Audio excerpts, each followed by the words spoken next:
Buen día a todos, nosotros somos el grupo A1, vamos a continuar con la segunda parte de la NIC 12, Impuesto a las Ganancias. Iniciando con la medición que tiene 4 aspectos importantes a considerar. El número 1, activos o pasivos corrientes de tipo fiscal.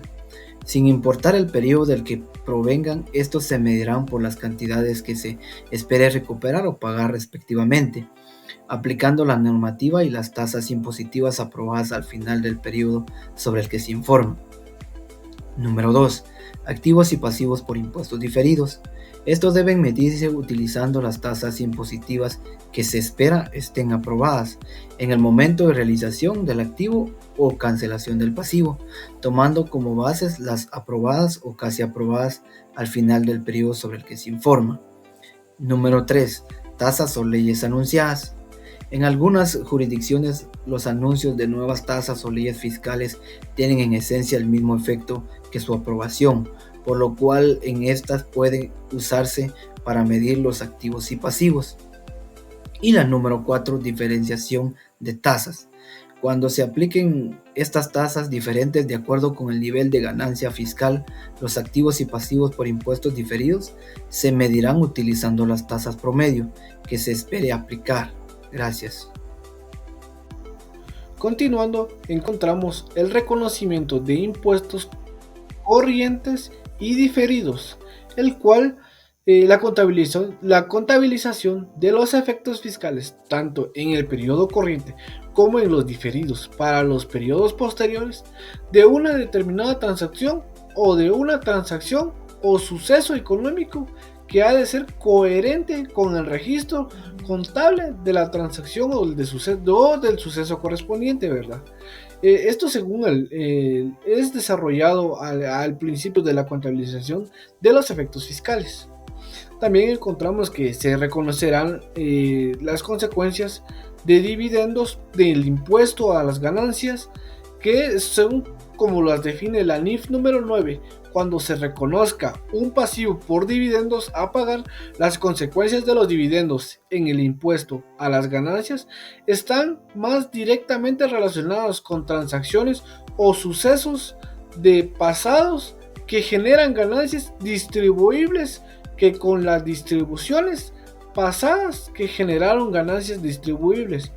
Que pues con esto encontramos que las distribuciones hechas a los propietarios, por ello una entidad reconocerá las consecuencias de los dividendos en el impuesto a las ganancias que se tienen en el resultado del periodo o otro resultado integral o patrimonio, según donde la entidad reconozca originalmente esta transacción o suceso pasado.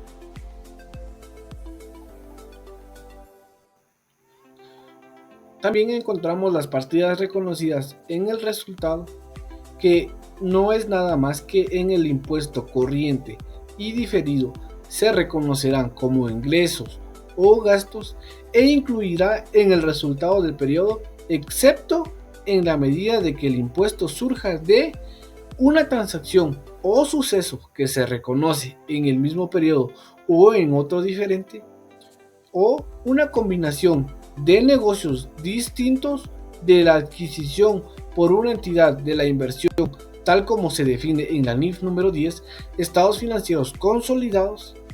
También encontramos que la mayoría de los pasivos y de los activos por impuestos diferidos aparecen cuando los ingresos y gastos están únicamente en el periodo que se computen dentro de la ganancia o pérdida fiscal, entre otro diferente.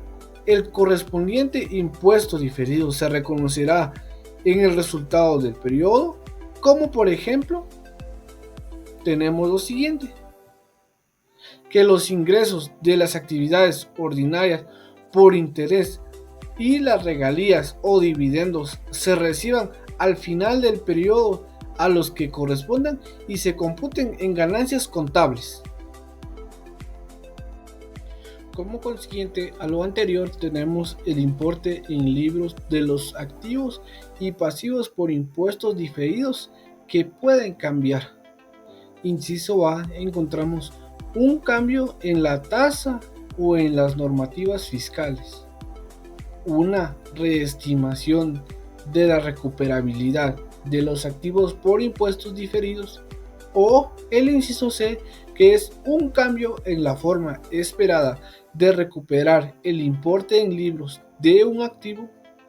Esto nos dice que un impuesto diferido correspondiente a cambios que se reconocerán en el resultado del periodo, excepto en las medidas que se relacionen con las partidas previamente reconocidas fuera de los resultados del periodo.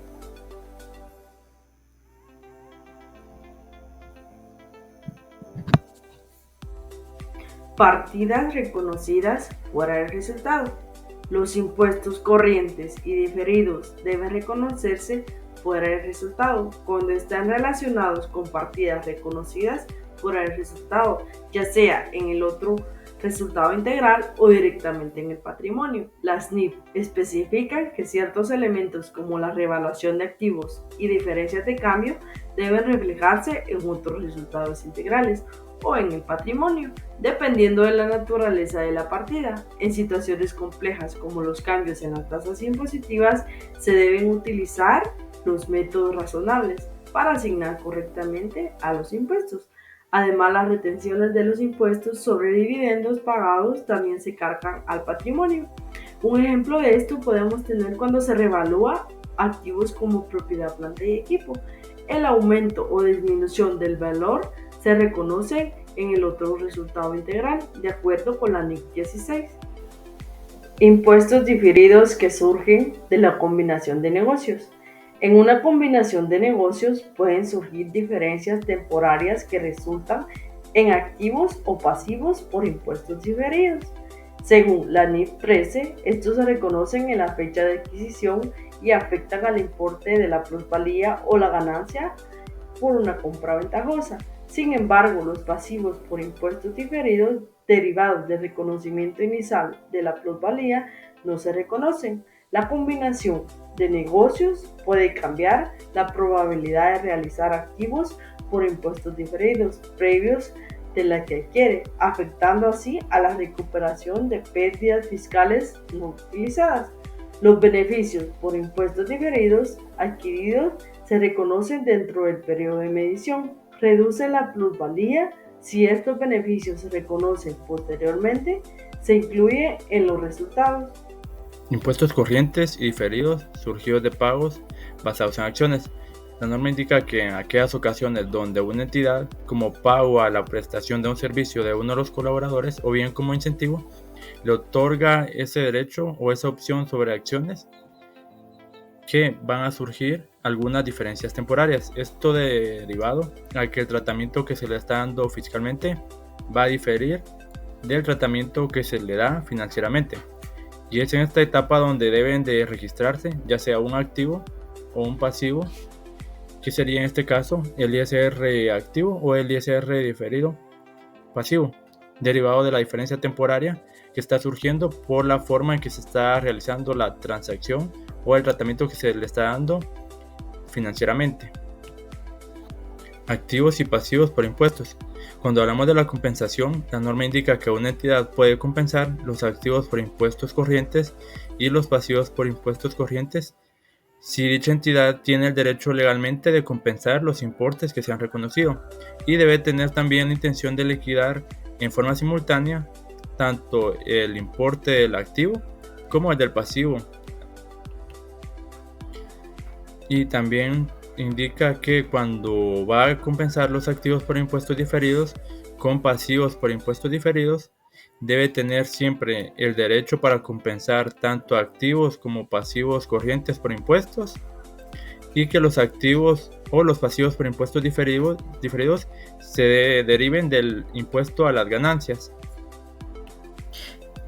Continuando con la NIC 12, tenemos los gastos por impuesto a las ganancias. Tenemos el gasto por el impuesto a las ganancias relativas a las ganancias o pérdidas de actividades ordinarias.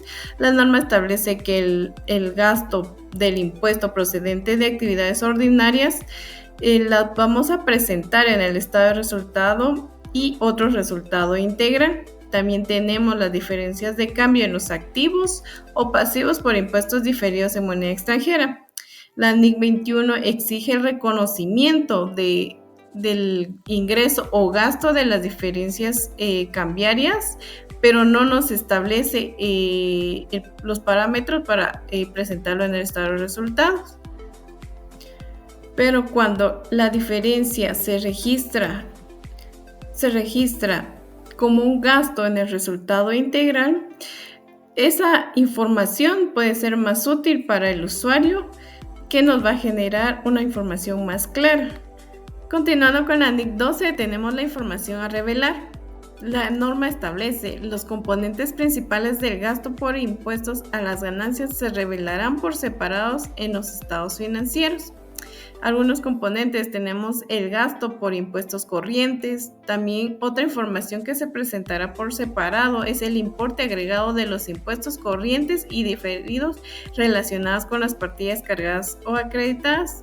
También tenemos una entidad que debe revelar el importe del activo por impuestos diferidos, así como la naturaleza de evidencia que apoya su reconocimiento. También tenemos los componentes que pueden presentar las empresas, como una conciliación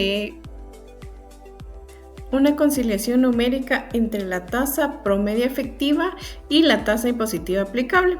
Esto especifica también la manera en que puede ser computada la tasa aplicada utilizada. También tenemos que informar sobre el cambio o explicar sobre el cambio de las tasas o tasas impositivas aplicadas a periodos anteriores, el motivo por qué el cambio surgió. También se presentarán el motivo de cambio de algunas políticas contables en relación también a las tasas. Esta NIC tendrá vigencia en aquellos estados financieros que comiencen a partir del 1 de enero de 1998, salvo por lo especificado en el párrafo 91. Si una entidad aplicara esta norma en estados financieros que cubran periodos comenzados antes del 1 de enero de 1998, debe revelar el hecho de que aplica esta norma en lugar de la antigua NIC 12. Esta norma deroga la antigua NIC 12, contabilización del impuesto a las ganancias, aprobada en 1979. Las modificaciones realizadas mediante el documento Impuestos Diferidos, Recuperación de Activos Subyacentes, emitido en diciembre del 2010, sustituyen a la interpretación SIC 21, Impuestos a las Ganancias, Recuperación de Activos no depreciables revaluados. En el apartado legal hacemos mención de la Ley de Actualización Tributaria Decreto 10-2012. Esta ley no menciona explícitamente a la NIC 12, pero proporciona las bases para la determinación y pago de impuestos, incluyendo el tratamiento fiscal de las ganancias y pérdidas. Define las normas tributarias que impactan al cálculo de los impuestos diferidos, un concepto clave en la NIC 12.